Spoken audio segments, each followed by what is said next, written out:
Dacă mi-amintesc bine, nu știu dacă v-am spus asta, un oarecare Traian Crișan, care este secretarul Comisiei de Beatificare la Vatican, invocând un teolog ortodox, vă rog să mă iertați că mi-am uitat cum îl cheamă pe ortodox, spune așa: toată Biblia e de la Facere până la Apocalips inspirată,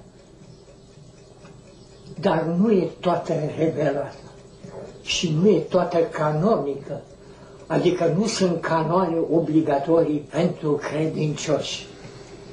Și teologul ortodox spune că biserica lui ea decide ce e canonic în Biblie în mod selectiv. Autoritatea bisericească operează pe textele biblice, sfinții scriitori putând fi favorizați, dar nu obligatorii în mod canonic.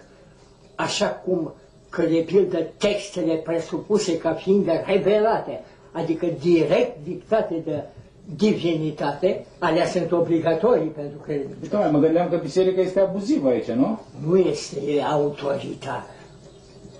Și biserica ortodoxă și biserica catolică sunt biserici care au continuitate apostolică și care sunt autoritare. Tot ce sacerdotul ortodox și sacerdotul catolic leagă pe pământ, e legat și în cer, și tot ce dezleagă pe pământ, e dezlegat și în cer. Se spune așa? Așa. La protestant spune așa. Dar nu-i mai critic. Bună, Cezar!